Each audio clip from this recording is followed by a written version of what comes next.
Hello from Rainy Lil. Welcome to the webinar for the third call approved project. It's great to have you all on board. And this webinar is mostly dedicated to the lead partners. We will spend the upcoming 90 minutes talking about the next steps you need to take to get your project running. And first, let me present the practical details. On the right-hand side of your screen, you will see the menu bar where you can find several boxes. One is for the questions and for the handout. Indeed, this is where you can ask the questions. We will be monitoring those boxes during today's webinar and will answer to your questions. Okay, let's have a look to the agenda of today's webinar. So today on our webinar, we will discuss several things. First of all, we will present you our team. Then we will present you steps to come.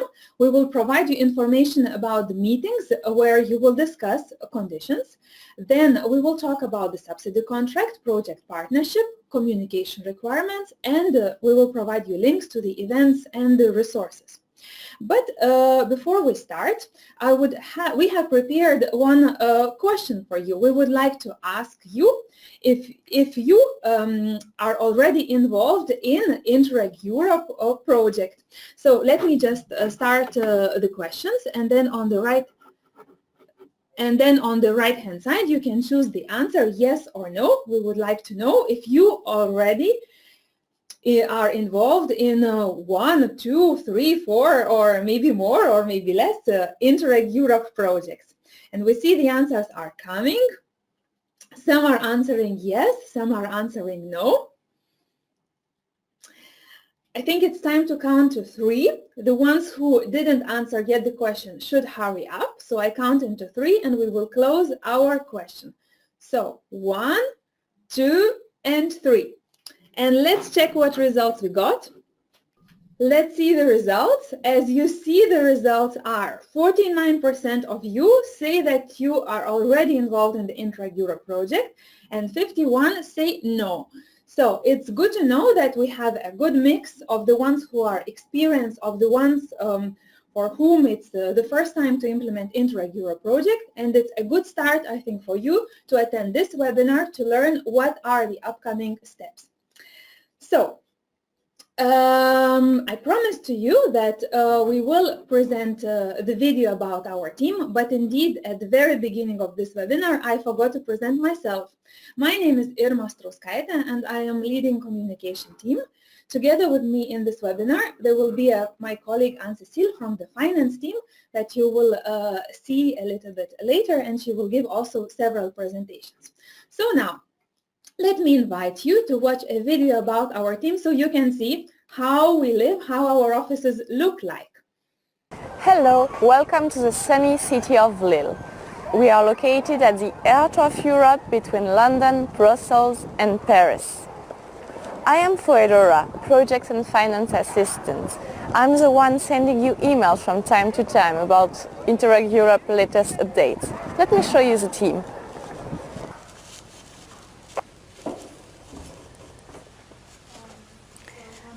Here is the policy officers team. They're supporting you in the preparation of your application for the third call. Now, they will help you to monitor your project all along the coming months. Please feel free to share all your successes and stories. We would be very, very glad to win a new Radio Star Award with you. Finance team will support you on all your project financial aspects. Make sure you have all the cards in hand when reporting time comes.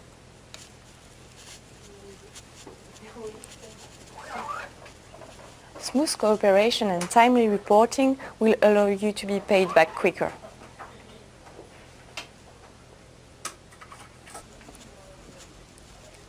And this is my office. The Policy Learning Platform team is providing project support to capitalize on their experiences. They are also providing thematic expertise to any policy maker in Europe, so you can join the community, network and learn.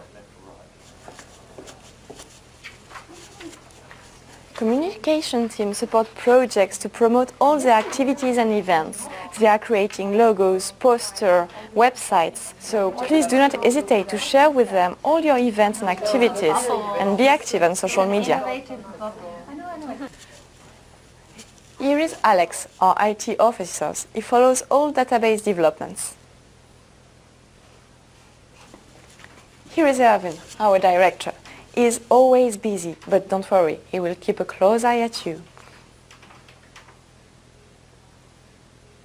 Now you know all the team. We are here to support you. Welcome on board.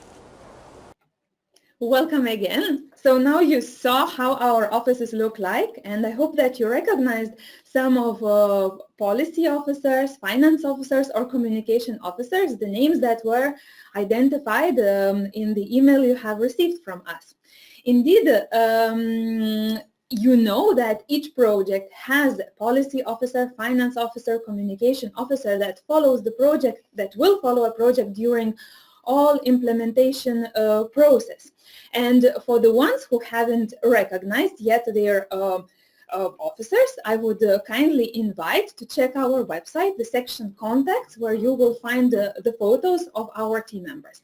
But don't worry, if this is not yet the case, that you don't recognize yet the officers that will follow your project, that's not a big issue.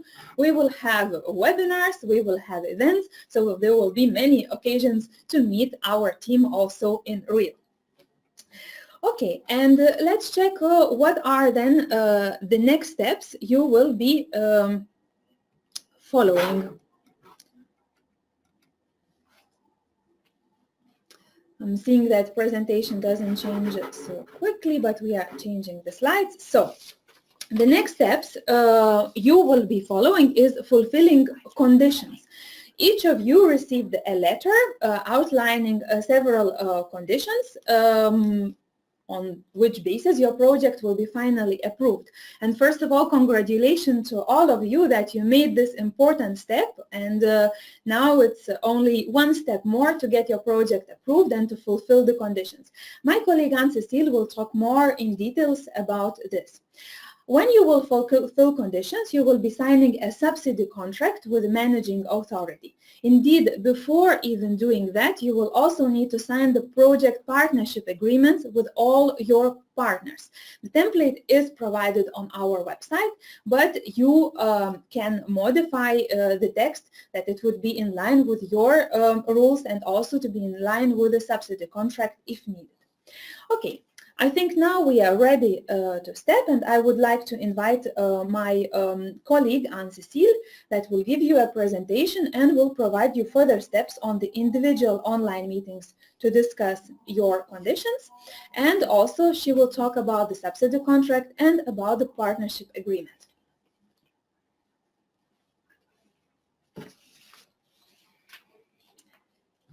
Good morning, everybody. First of all, congratulations from my side as well for the approval of your project. So as Irma said, I'm going to first talk about the meetings that you will have with your policy officer and finance officer to discuss the conditions. Then I will talk about the subsidy contract and finally about the project partnership agreement. So first, concerning the meetings that you will have with your policy officer and finance officer, you should have received last week an email from your policy and finance officer indicating the date and time proposed by Interreg Europe for this meeting. And we ask you to confirm whether you want to have this meeting by phone or by Skype. So in case you have not yet replied to us, please do so as soon as possible so that we can finalize the calendar. And as much as possible, please try to keep your slots because, as you know, we have 54 projects approved, so it's not so easy to reallocate slots. So the purpose of these meetings will be to discuss the conditions that you have to fulfill before you can sign the subsidy contract. We will not go through all the conditions or maybe we will go through all the conditions but quite quickly during these meetings, and we will focus on the most critical points so that you understand what we expect from you.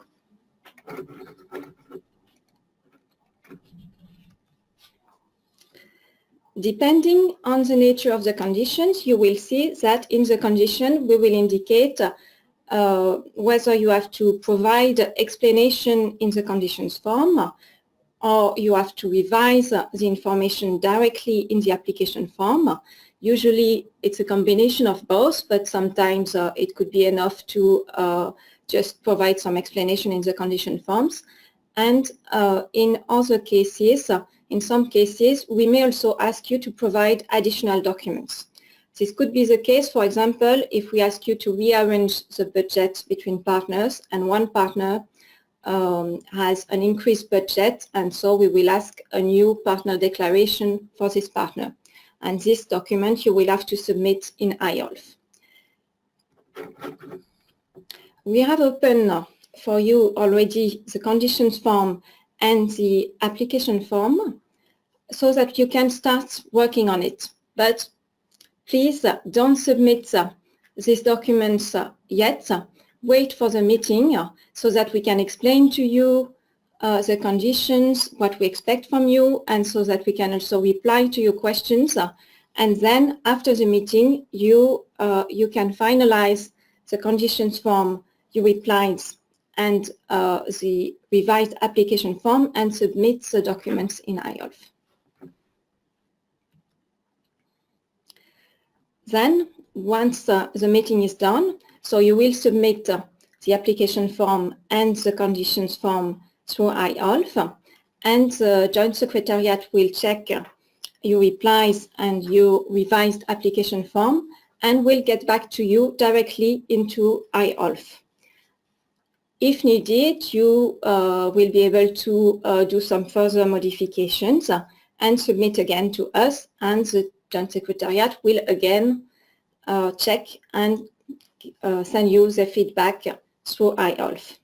Once all conditions are considered as fulfilled, we will inform you and we will send you a new notification letter, finally approving your project, together with a subsidy contract, which will be already signed by the managing authority. And then you will have to send us back two original of the subsidy contract signed by the lead partner, and you will have a third copy that you will keep for your own documentation.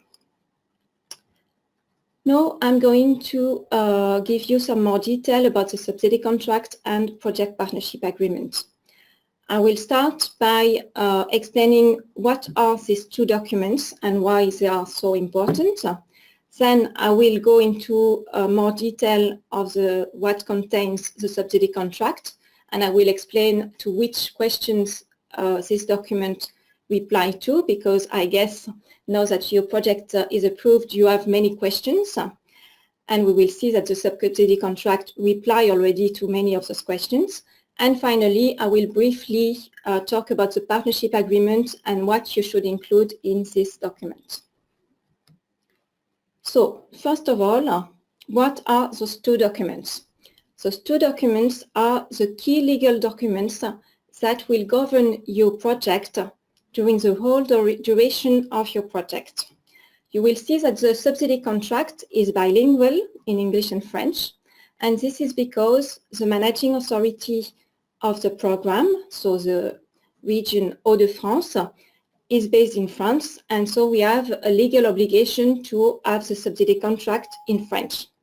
However, don't worry, this doesn't mean that you have to understand French, and you can rely fully on the English version, because both the English and French version have the same legal value.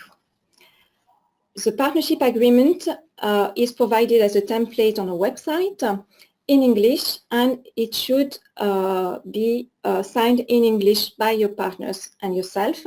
However, you are free to have it translated into your own language if, for example, you need a version in your own language, for example, for your legal department to check it. However, the English version should be the one having the legal value. The subsidy contract is signed by the managing authority of the program, so the region Hauts-de-France, and by the lead partner only. The project partner do not sign the subsidy contract. The project partner will sign, however, the partnership agreement together with the lead partner. These two documents are important because they define the rights and obligations of the parties. And the first principle of the subsidy contract, which is very important to understand and which explains why only the lead partner signs the subsidy contract, is the lead partner principle, which means that the lead partner is responsible for the whole project. So for the implementation of the whole project and also for the total amount of the subsidy. However, you have the partnership agreement with which the lead partner can transfer the responsibility to the partners for the part of the activities and also for the part of the subsidy. And so now we will see in more details what contains the subsidy contract. First, the structure of the subsidy contract. On the first page, you will find the project title and the name of the lead partner organization. This is the only page which will be different for all projects. Then you will find some definitions, 19 articles, so it's not such a big contract. And finally, the signature page. In addition, there are two annexes to this subsidy contract. The first annex is the latest approved application form, which is the one which will be finally approved in IOLF. And the second annex is the latest approval notification, which will first be the final notification letter that we will send you once you have fulfilled all conditions. And in case later on you have some changes, for example, changes in the partnership or changes in the budget, and you request officially those changes, we will also send you a new notification letter, which will become Annex 2 of the subsidy contract. So these two annexes will not be attached to the subsidy contract, but we will refer to them in the notification letter. So as I said, only the first page of the subsidy contract is different for each project. The rest is exactly the same for all projects. It's a standard document. And we have done this in order not to have to sign again a new subsidy contract each time there is a change. So the amount of the subsidy is not in the subsidy contract itself, it's in the Annex 1, the latest application form, and this allows us, even if there is a change of the subsidy, this allows us not to have to ask you to sign again the subsidy contract. The change will be done in the application form, and we will refer the new application form as the new Annex 1 in the new notification letter. This is the same for the procedures. We have chosen not to detail all procedures in the subsidy contract itself, but to refer to the program manual, where we can give you more detail and in a less complicated way, in a simpler drafting in the program manual.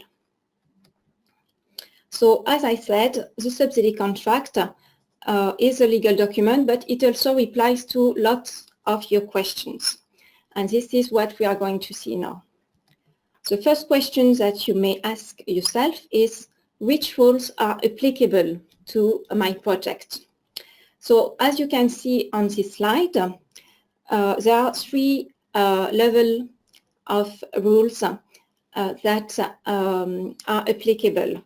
At the top of this pyramid, you will find the EU regulations, and the specific EU regulations applicable in to your projects are referred to in the subsidy contract. Just below, you will find the program rules that you also have to comply with, and these program rules are detailed in the program manual of the program, which is on a website.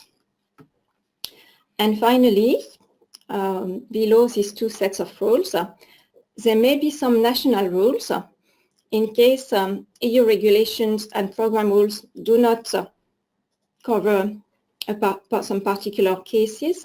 Some national rules may apply, and these rules you will find also on our website in the section In My Country section. Another question that you may ask yourself is, what is the duration of the project? What is the contract duration? And also, what is the period for the eligibility of cost?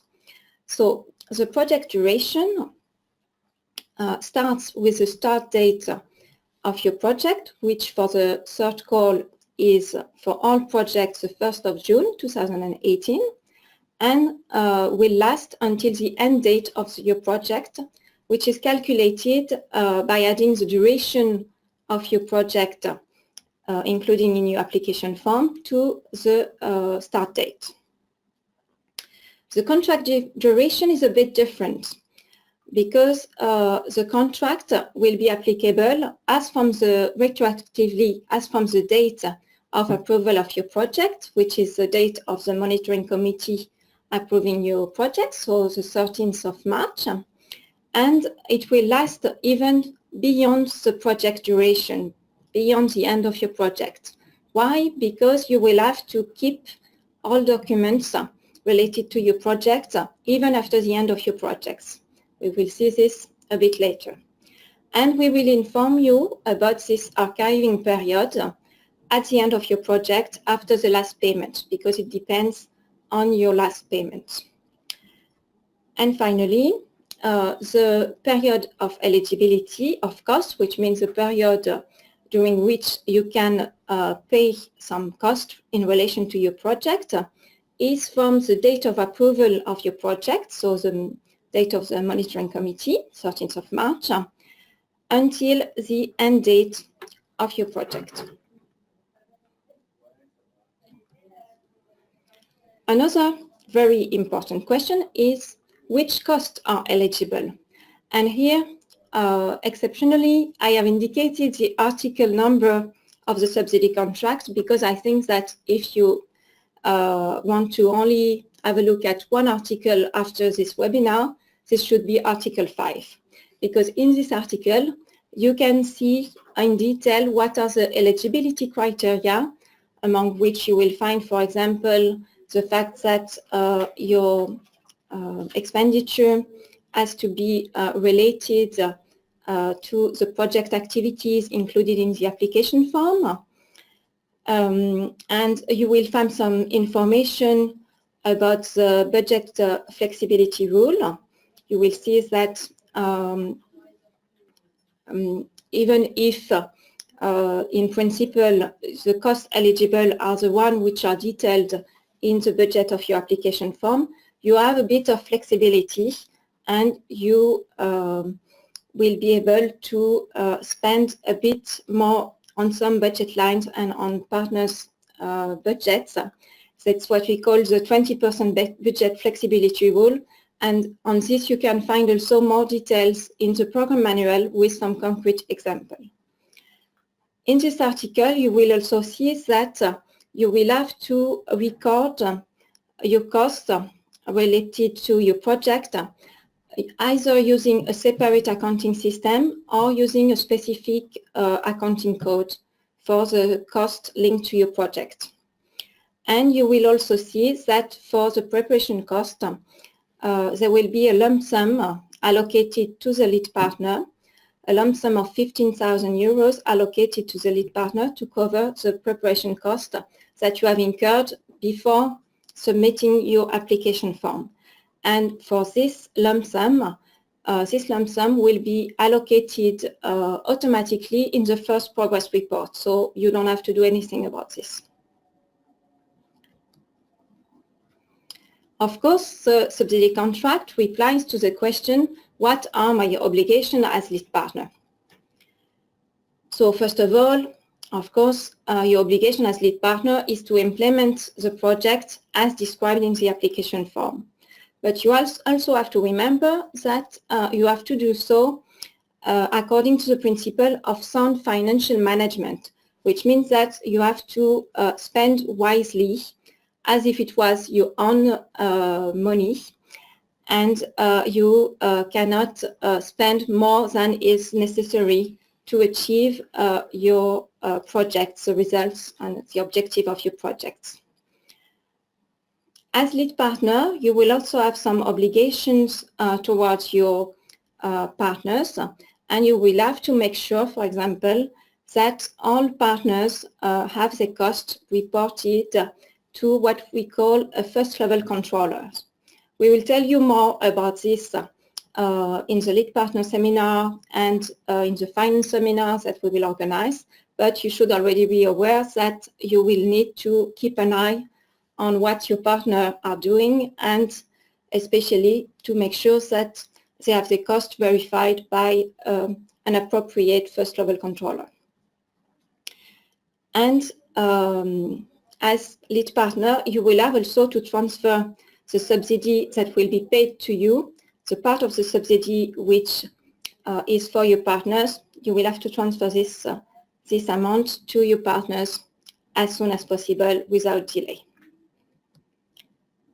A very important obligation that I already briefly mentioned is that you have to keep all documents related to the activities and cost of your project, and you have to make sure that you can make them available in case you have an audit or in case evaluators of the program want to see them.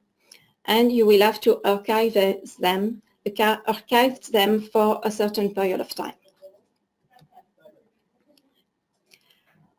On this slide, I also indicated the article because I think it's also quite good to read this article, which is Article 9, where you will see of which changes we want to be informed.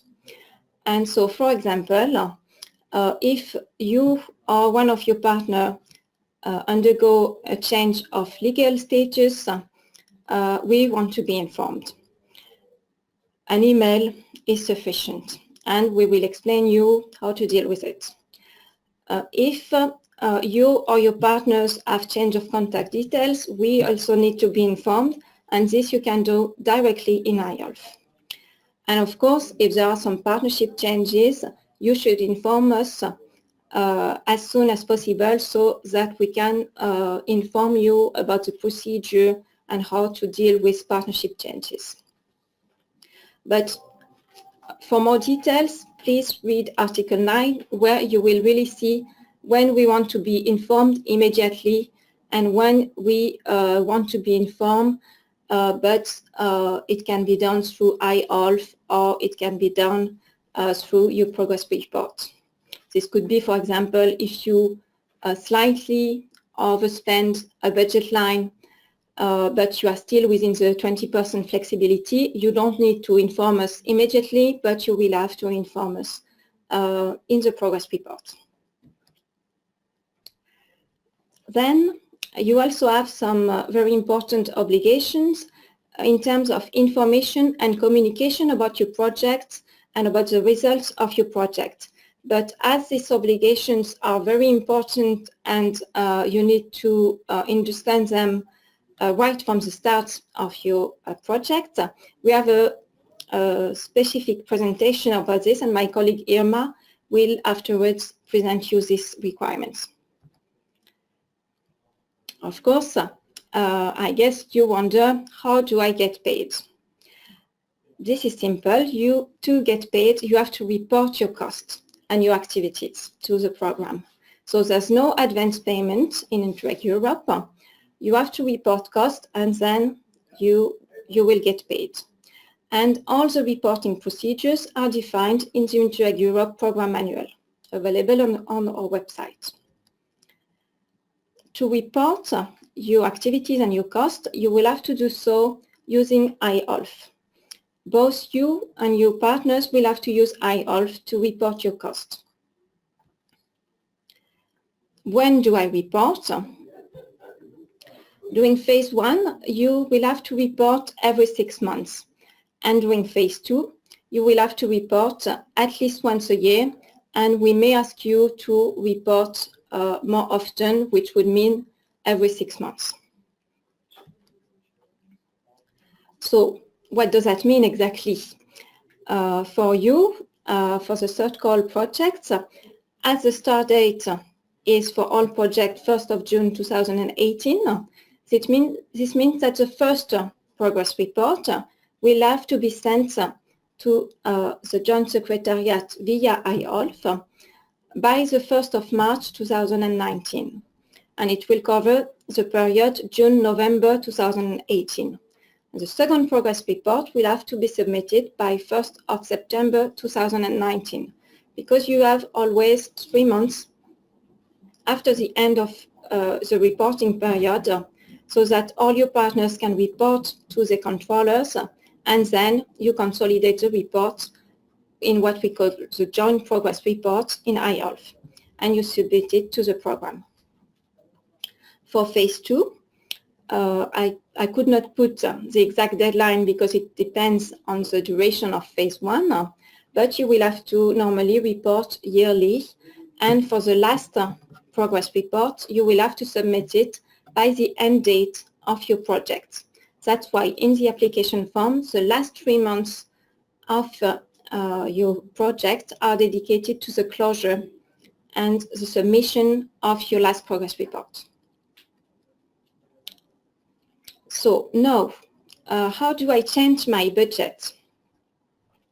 As I said before, you have a little bit of flexibility. You have this 20% flexibility concerning your budget line and your project partner budget, but it is possible that you may need more. In case you need more than this 20% flexibility, you have the possibility to request a formal budget change. But you should be careful, because you can only do this once over the duration of the project. So what we recommend is that you rather wait until the end of your project, towards the end of your project, before you submit this budget change officially. What if something goes wrong? First, I mentioned before that if there is a partnership change, which could be something that goes wrong, you have to inform us, and we will see with you how to find a solution and how to best deal with this partnership change. But there could be more serious issues. And you have to be aware that in case you do not reach your objectives, your outputs, or the results that you had planned in your application form, and you don't have a good justification for this, we may apply some corrective measures. This could be, for example, that we ask you to revise your application form to change the nature of the activities and to reduce the budget accordingly. Similarly, if you have some delays in the implementation of your project, or if you do not spend as planned in the application form, we may also ask you to reduce your budget. And in the worst case scenario, we may terminate the contract. You should also be aware that at program level, we have, as you have at project level, some spending targets that we have to meet towards the European Commission. And if we don't meet these spending targets, the Commission may reduce the overall budget of the program. If it is the case, we would have to look at which project have underspent, which means that they have not spent as planned in the spending plan of the application form, and we may have to reduce the budget of these particular projects. That's what we mean in the subsidy contract when we say funds not requested on time may be lost. And finally, you should remember that based on the subsidy contract, the lead partner is liable for any breach or default both by the lead partner but also by the project partners and for the total value of the subsidy. However, the lead partner can transfer this liability to the partner through the partnership agreement. And so we will now briefly talk about the project partnership agreement and what you should include in this agreement.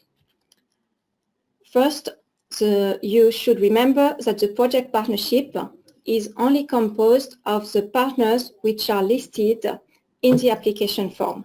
No other organization can be included in the project partnership. And only the costs paid by these partners included in the application form are eligible. The project partnership agreement is a compulsory agreement that you have to sign with your partners and which is so between the lead partner and the project partners. It defines your mutual obligations and it also includes some provision regarding the decision-making process of the partnership.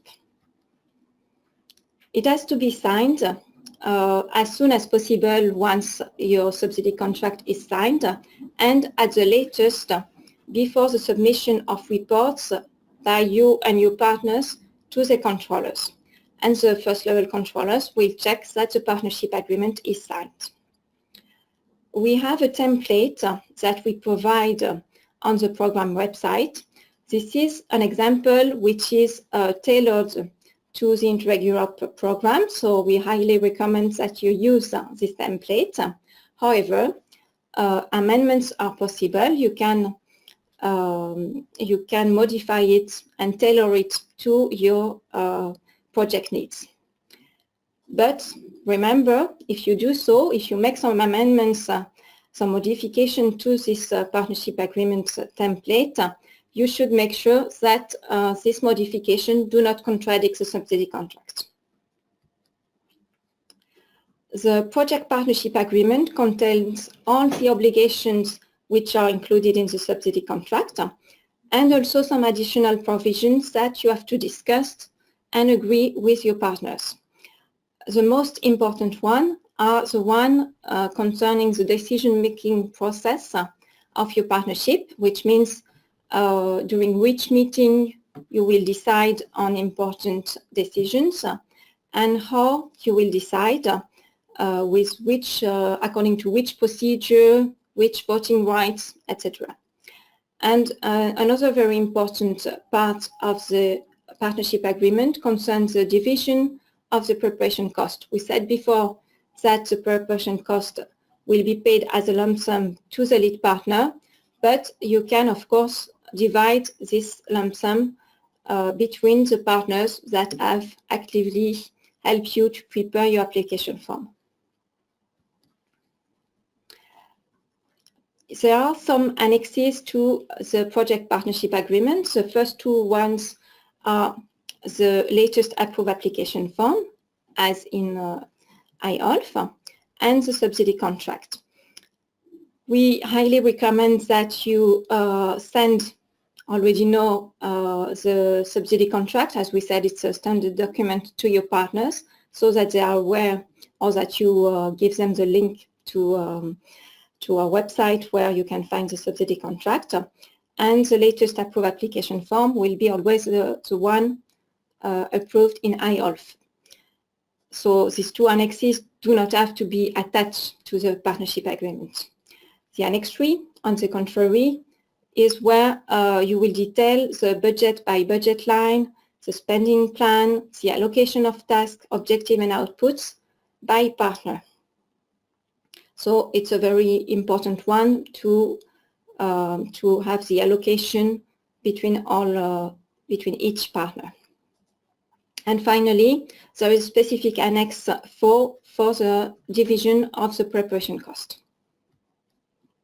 So I'm coming to the end of this presentation, and I just want to remind you that this presentation is for information, that I, of course, could not go into the detail of all articles, so it's not exhaustive, and so we invite you to read carefully the documents we have talked about today, so the subsidy contract, project partnership agreement, and to also read carefully the program manual, where you will find the program rules, and the section in my country on a website where you will find the national rules.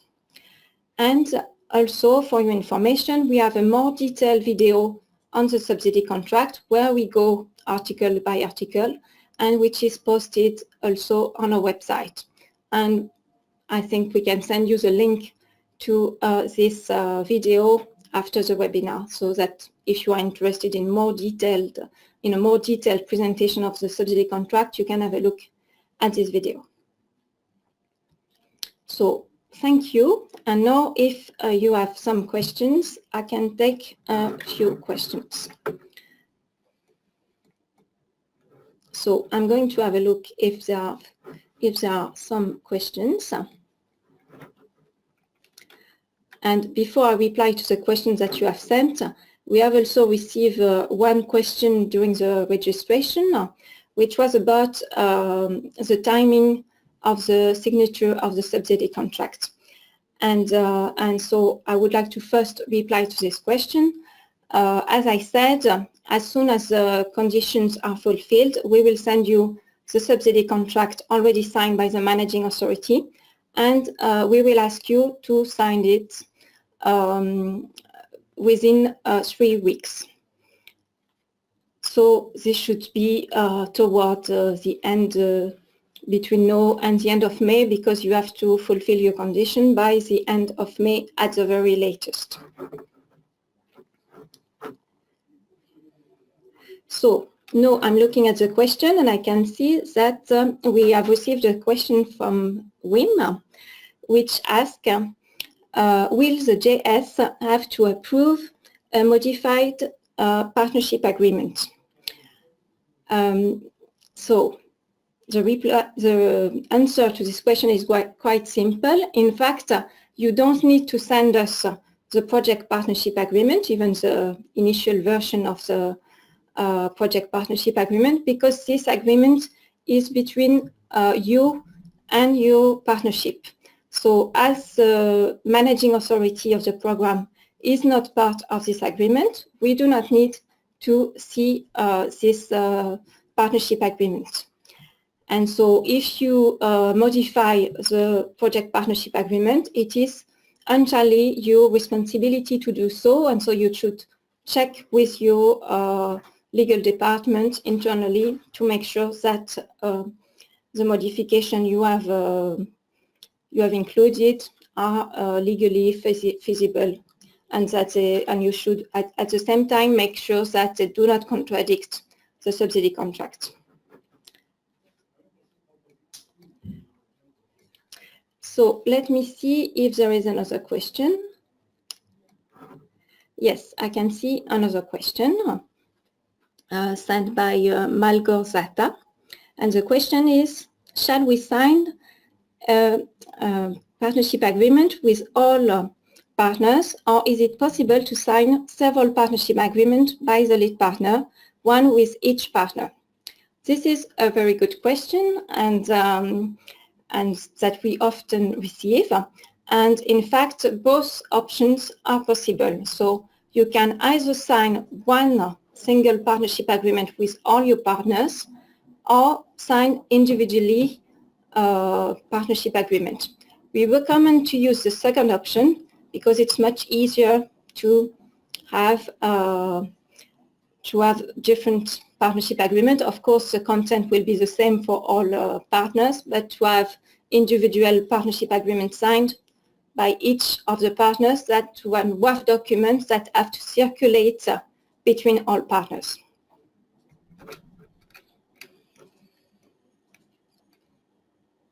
Okay, I think we don't have any more questions so far.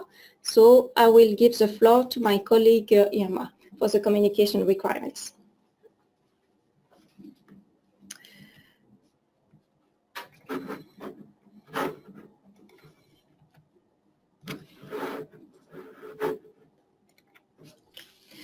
So I am back, and indeed it's great you heard now about the subsidy contract, the partnership agreement. We know that you will receive the funding, but money is not everything. I mean, you get the money to implement the activities, but you also need to ensure that while implementing your activities, you reach your targets and you reach people. And this is where communication steps. And following the communication rules, there are some specific requirements I will be talking about. So, first of all, communication requirements are stated in the European EU regulation, where on the slide you see the precise number, and you can also read all those articles. And there are three main rules. You are obliged to use the EU emblem and reference to European Union and European Regional Development Fund. You need to provide a short description of a project on on the beneficiary's website, and also to hang an A3 format poster. Those requirements are also summarized in the program checklist, which is a part of our program manual, and there are few more additional rules we set as the program related to your project, for example, website. Now, in my presentation, I will go one by one and present you 7 rules. If you follow those rules, we are fine that you are in line with all what the program and the EU requires from you in relation to communication. First, you will receive a project logo. A project logo will be designed by the program, and we will send it to you. You will receive it quite, I think, in the upcoming month, but definitely before the subsidy contract is signed. And project logo consists of the acronym of a small design element, the origami, that will be colored in the color of your topic, a reference to the program. As you see, there is Intra-Europe, and also you will see separately the EU emblem and European regional, and the reference to European Regional Development Fund. The second, so the project branding indeed consists of your project logo. You need to know that you will have the specific color that defines well your topic, and when you will be producing publications or any communication material, indeed the rule is that you always have to use your project logo, you always have to use the reference EU emblem and the reference to European Regional Development Fund. If you follow those 2 rules, you are in line with the EU regulation, and indeed there is no requirement that all the designs you have to confirm with the program. But if you have doubts, you definitely can consult with us. The second rule, as related with the first one, always you have to put the reference to European Regional Development Fund and the emblem. As you see here an example, there is an EU flag, and next to it we have an emblem, and this should not be forgotten. It's European Union that gives you the financing, and we need to mention where the financing comes from when we implement the project activities. Third rule, your project poster. The regulation says that the project poster has to be a minimum of A3 size and should describe the project, should present the project, and should be hanged in a visible place and location which is visible for the public. Many questions we have received. Can the roll-up or TV screen replace this poster? European Commission provided a guidance, and the answer is no. Roll-up or TV screen cannot replace the poster. You need to hang out the poster, and it's important that the poster is hanged not only at the lead partners institution, but also at all partner institutions. Good news from our side, it's the program that is providing a template for the poster. So again, in in June, you will receive your project poster, and this project poster you can edit, you can translate, you can add the partner logos. The only thing what is important for you to leave all compulsory information. And as you see here on the slide, it is marked in red which information is compulsory and should be left, but the rest of the information you can modify. What is also important for you to know that, again, the project posters, as you see, those are the 4 different posters that are in line with our branding. And again, your project poster will be in the color of your topic. As those project posters are generated automatically, and it's the program providing information, you see that on each project poster we have a list of partner institutions, the budget, and a short description, and there is also your project logo on it. So all this information is automatically transferred from the application form. We take this data. But in relation to the short description which we put on the photo, so soon we will send you information. Indeed, it will be a simple table where we will have a description that is from the online system, as you see here on the screen, and you will be asked to shorten and to modify it so that it would be more user-friendly and shorter, so that the text will be catchy one. When someone sees the poster, it will be easy to understand what is your project about. And here on the slide you see several examples how it's you, project partners, shorten those descriptions from the application form to make them adaptable for the poster. And here another interesting and a very important point to point out, that for the poster you will also need to choose and to send us a photo. As you see here, SME's organic project has chosen one photo with the fruits, and then they use this photo all alongside their project communication. So when you receive an email from us with the detailed instructions on what you have to send to us, pay attention to the photo, because it is an important visual element that you can use afterwards further in all your project communication. And here are some examples. We see the Moloch project, which the poster is hanged out in the institution, in the corridors and the foyer of the institution, so that everyone who comes to this institution can see the poster. Rule number 5. Disclaimer. It's also an Article 12 of the Subsidy Contract, and there are two rules that have to be followed. First of all, disclaimer is not required on publication presenting information from application, because it's the information that was approved. But it is required for any project publication presenting content. For example, policy recommendations, if there is a good practice guide, or there is an opinion, or anything else you develop, there should be disclaimer put on each publication you produce. And disclaimer we also add on the project website footer. About this I will talk a little bit later about project websites, when we say that it's you, a project lead partner, who is in charge of the content that is published on the project website. Rule number 6. Project partners are obliged to publish information about the project on their institutional websites. Again, this is the requirement not only for the lead partner, but for all your project partners.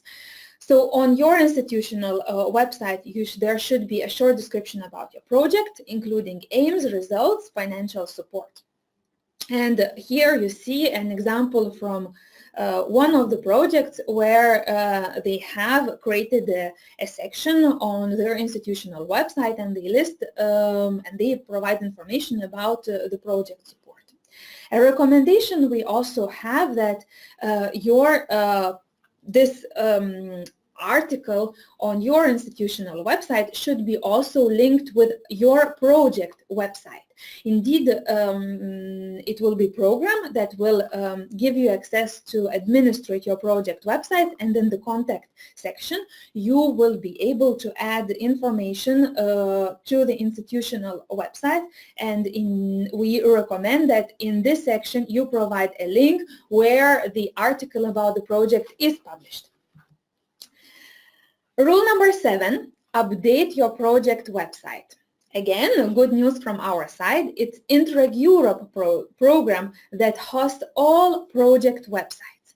And before you sign the subsidy contract, we will provide you access to administrate your project website. Indeed, again, there is a lot of automatization. We will import the data from the application form, and then some of the sections will be editable, so you will be able to change the content and publish also news, events, and other information related to your website. On this, there will be more details provided in the later stage. For your website and also for the posters, you will have to choose the photos. We want to draw your attention on the copyright issues. We would like to ask you and also your project partners to use only the photos you have right to use or that are copyright-free photos. As we as the program, we are generating a lot of content. It's really important. We pay attention to this. What you have to remember from the presentation, you need to remember that there are 3 clear principles we implement and we have on our program level. First of all, it's about harmonized communication. That we have less visual chaos, and we want with harmonize the project logos to increase the impact on the programs and projects. Second principle we have, it's about integrated communication. In the strategic level, that communication is it's integrated from the application form to the activities you will start to implement, and also a linked project and program communication is linked via the website, and we provide the promotion. And the third principle, it's about sustainable and measurable communication. About the first 2 principles we already talked. You saw that how now the overview of the project logos look like. Each of them correspond to the specific color, and the color corresponds to the specific topic.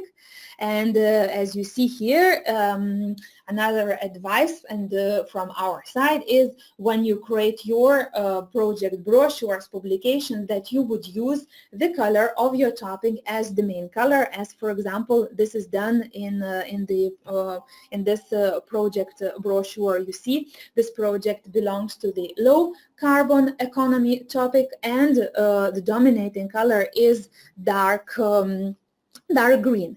Indeed, it's not our program that invented all those rules about the colors. With the harmonized branding goes even beyond the program. We joined the initiative of Interreg program, so we follow the same. The logo of Interreg also follows the design rules that were set for the all Interreg programs, and on the same level, all Interreg programs also agreed which color codes and icons would be used for each of the thematic objectives. Then, talking about the integrated web space, you probably already noticed on our website that in the news section you can find now not only the news from the program but also from the project, which news automatically come from the project website. It means that it gives also more visibility for all our projects via the program website. And as you see here, we also have Discover Projects page with several projects that are listed, and if you go in if you click on each of the topic, then you can have a full list of your project. So in June, hopefully, your projects will be also on this list. The last principle I mentioned from the 3 ones was about the sustainability, and this is what I would like to talk now. It's really important. And the principle the program has is about being more sustainable, that we only should produce what we need. And keep this in mind when you implement your communication activities. So we have very strict approach towards the gifts and giveaways. And what we mean about the gifts. The gifts, for example, as the bottle of wine for the speaker, a bunch of flowers, it's not an eligible expenditure in the program. If you don't add a logo on a publicity material, it doesn't automatically mean that it is fine for the program. No. For the program, we have a rule that that you only should produce what is needed to implement your communication activities, and indeed branded, we don't believe in the program that branded giveaways or branded pen would have a much higher impact. So that's why we say that when it is possible to use a simple pen that costs also several times cheaper than the branded one, this should be done unless it would be part of your communication campaign. And also one important thing to remember, that in case communication activity or some production is not part of your application form, you should always contact your finance and project office policy officer in copy communication officer, and to ask if anything in addition can be produced, and you need to provide a justification. So communication material has to be pre-approved from the Joint Secretariat, and it cannot be more than 50 euros per recipient. So, about the reporting. We already talked about the principles that it's all linked, what you put in the application form. Now you will also be reporting about that, and there are few things we should talk. First is about required communication indicators. The second is about the storytelling and about internal project communication indicators. So one of the indicators we have in our program is the number of appearances in media, for example, in the press. And here you will need to count earned news, not own news. It means you will report on the articles that were published by the external media. And here we will count also media, not social media. And you will have to report in the progress report and to provide the evidence and fill in one specific table. I won't go into the details about this because there will be some other occasions we will talk about it, but it is just for you to be aware of this, that also we recommend for the project afterwards to create a folder where those articles will be published for the interest of your website visitors. The second indicator is about the average number of sessions of your project pages per reporting period, and here you will receive a Google Analytics sent automatically by the program and will have to report in your progress report. Then there is a section about the storytelling where you will report about the achievements in a more attractive way about your successes in the progress report. And we also encourage all the projects to establish some internal project monitoring indicators. For example, to check how many participants you have at your events, how many subscribers to the newsletters you have, in case you have a newsletter, what was the satisfaction of participants that attended your events, how many, what is the percentage of the stakeholders which is aware of your project activities, numbers of likes, shares, mentions on social media if you decide to be active on social media. So those about those indicators, you should think on the top of those two obligatory indicators I talked previously. And talking about the help, what help you can expect from us, what support we are providing. First of all, a program is providing you a communication toolkit. I already talked that you will get from us your project logo. You will get a template of the project poster. You will also have a link to the PowerPoint template, which you would need to modify then by yourself. And modify by yourself, it means that you can use the template we provide or create your own.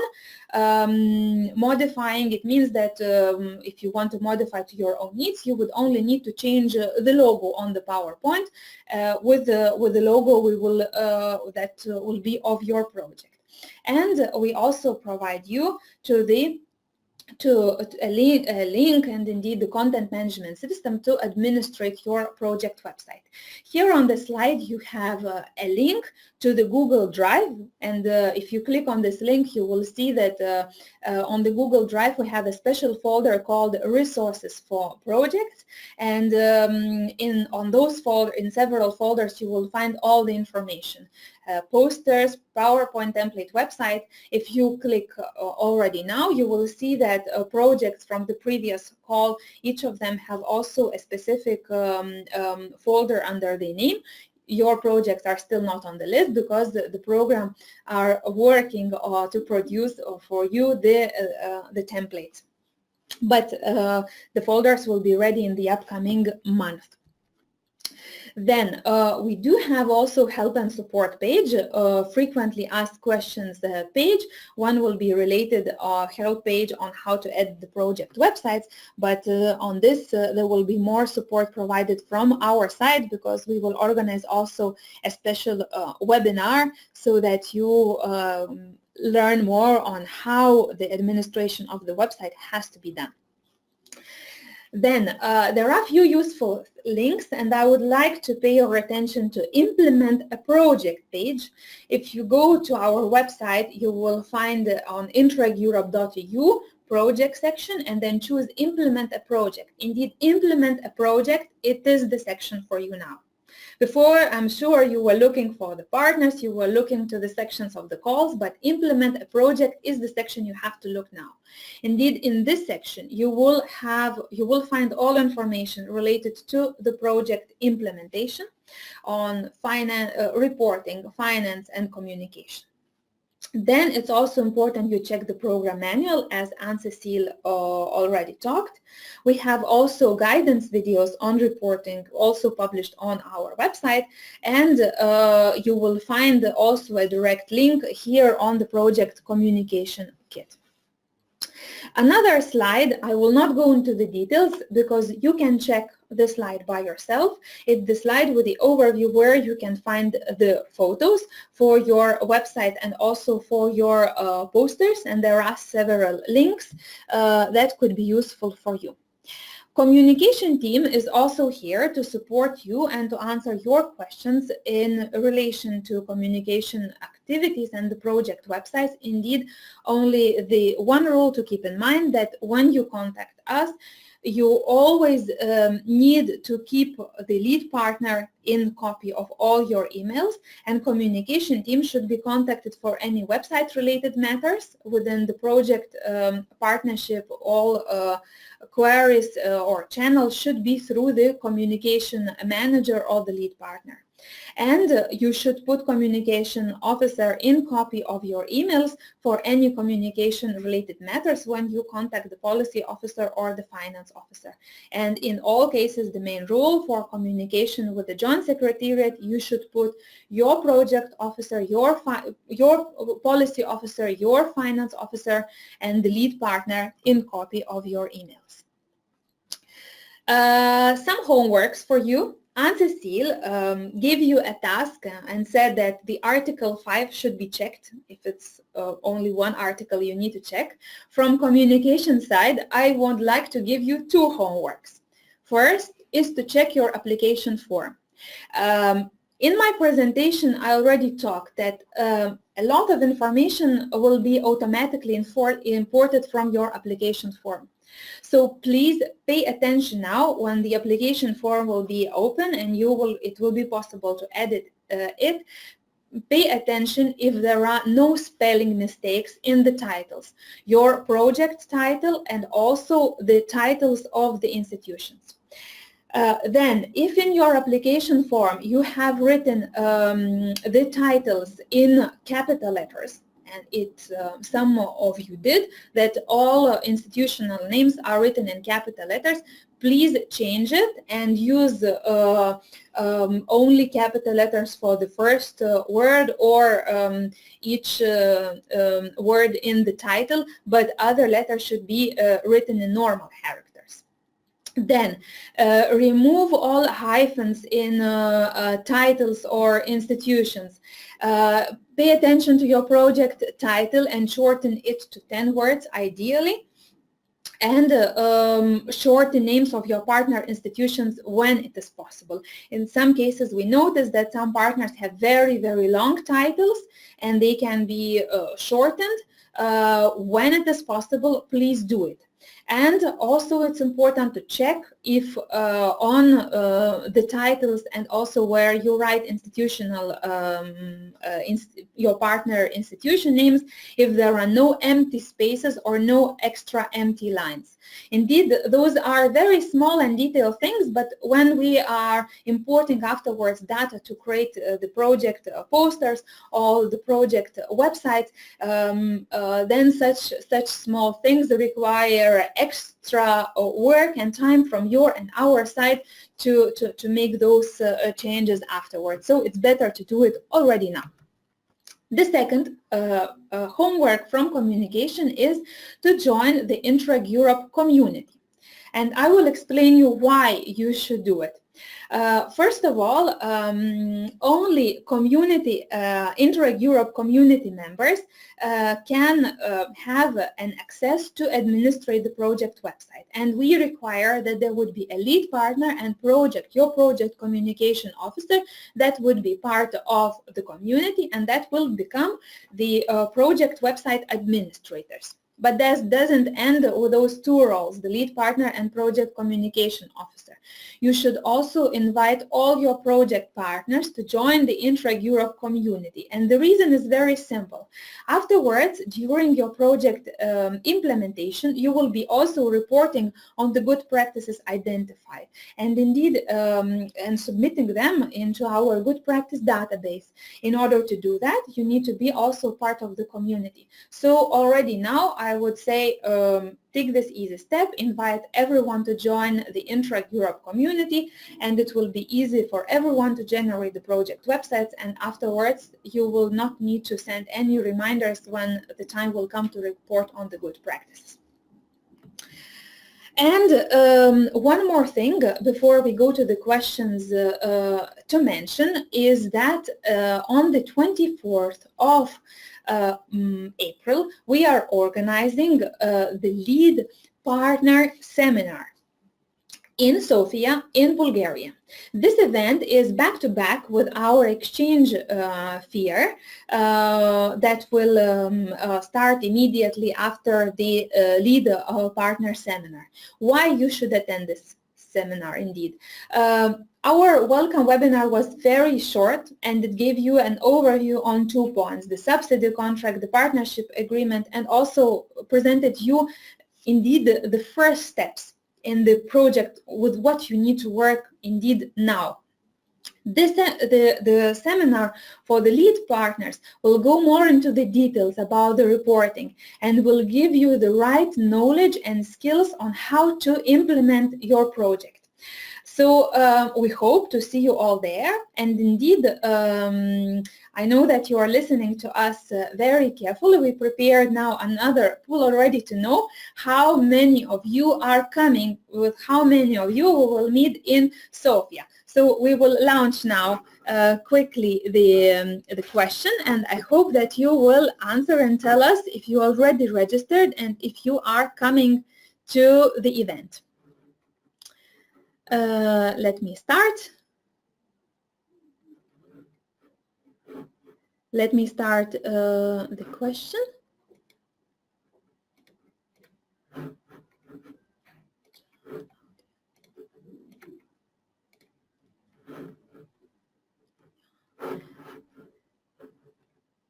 Yes, we are starting the poll.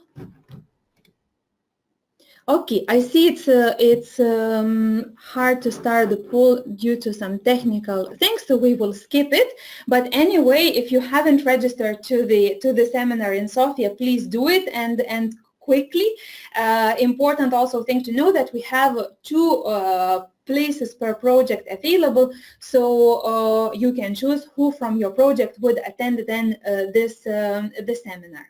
In addition to the lead partner seminar that will be organized in Sofia in April, there will be few more events to support you on the different activities, and one of them will be a webinar for the project web administrators. As soon as the web sites of your project are generated, you will be invited to a 1-hour webinar to learn on how to update the content of your project website. In addition to that, in autumn, we will invite you to a training on finances and communication. We hope that in the upcoming month we will know the precise dates, and we will inform you as soon as we have the locations and dates confirmed, so that you can book those 2 dates also in your event, in your calendars. Okay, I think that was an overview about the communication and about what is coming next after this webinar. I will check now if there are any questions in relation to communication that were sent to me. And let me check if there are questions from you. I see that my colleagues, indeed, I didn't mention before, but we have also our colleague Ilaria Piazza, who is supporting us in answering your questions also via the chat. And thank you very much to her. And I see that many questions she already answered, and there are a few highlighted for me. One question is from Malgorzata, and she is asking, what is the format of the title of the poster that the project will receive from you? A very good question. We mentioned that the EU regulation requires that the poster would be on minimum on A3 format, and indeed this is the format. We are generating the posters in this format. This is the minimum size of the poster you should print and hang out. By the way, you will receive 2 versions of this poster. One will be a version which is immediately can be printed and hanged, and you will also receive a source files in the InDesign, so that if you have your own designer, you can work with him and he can modify then easily information and generate for you a poster with several modifications. The second question, if there is a template on communication strategy for the projects that we could use. No, there is no template for communication strategies that the program is providing. However, it's a very good point you have asked. I already mentioned that in Sofia we will have the seminar for the lead partners, and I also talked that after this seminar there will be exchange of experience seminar where you will join also the first and second call, so it means more advanced projects, and exchange on the processes on how you implement the project. And in relation to this seminar, the program will take an initiative to provide you a place where you can share different tools and templates that you use in your daily project implementation work. So we will encourage projects to share some of the templates. I cannot promise, but maybe there will be someone who will be also glad to share the project communication strategy, for example. So this is just another reason to sign for SOFI, and then this, I think, a very exciting event, and to learn also from the others. Do we have more questions? Yes. Question from Christian. He is asking, are the English names translation of the partners or the original names more important for your communication activities? Indeed, for the project website and the poster, we take English names. So we import the English names because official program language is English, and that's why your project website will be in English, and the poster template we will provide is in English. So for the comment I made that you should check the titles, so please check the English ones. And indeed, if you decide to translate the poster into the local languages, then also for you the original names will be important. But for the program level, for us, more important ones are the ones that are in English. I see that we don't have any more. One more question. We have a very nice comment that GoToWebinar is great. Can you help us to establish in our project as well? So we have some compliments on the webinar. And there is one more question. I'm just trying to find. Yes, the template on project communication strategy for project, this question was already answered. And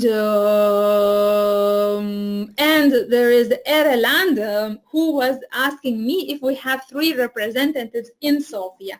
The rule is that 2 project representatives only can come to Sofia. Indeed, you need to understand that we have 183 projects running. So already with all this number, we will be around 400 people in Sofia. Unfortunately, the venue has a limited size, and we are really, really glad you want to come, and you will come. However, the rule of 2 people is set on purpose because we cannot accept more people due to the capacity of our venue. As you see, with the 400 people, maybe 350 indeed, it will be indeed a big event, and we are really, really glad about that, and are welcome to have you on board and to meet you in person. And by the way, what is also important to mention for you, for the lead partners, a day before the lead partner seminar, so it's on the 23rd of April, we also organize a dinner, and it's an opportunity indeed. So we will be only then all third call approved projects and us, the joint secretariat. It will be an occasion for all of us to meet in a more informal environment and to meet each other for the first time, and in person, because with some of you, with many of you, will already meet, my colleagues will meet you via the online meetings, but to meet in person, it will be the occasion to do that before we start the busy agenda for the upcoming then 2 days. Okay, I see that we fulfilled our agenda of today's webinar, and I think we can be also proud about ourselves. We promised that the webinar would end at 11:30, and I'm checking now, we are really about this time. So I would like to thank to all of you who attended this webinar. When you will leave now the virtual room, we will send you a small survey about how you found this webinar, so please do not hesitate to leave your comments. Again, just a reminder that a recording will be available. We will also send you the links to all the presentations, so we hope if you remember, you will know where to look for the information. And with the summary, with the upcoming events and activities. So there will be a links and again the reminder what is next, and we hope then to see you all in the upcoming events and all the activities the program is proposing. So thank you once more for joining us today, and good luck with fulfilling your conditions, and hope to see you all in Sofia then in 1 month's time indeed. Bye bye and have a good day.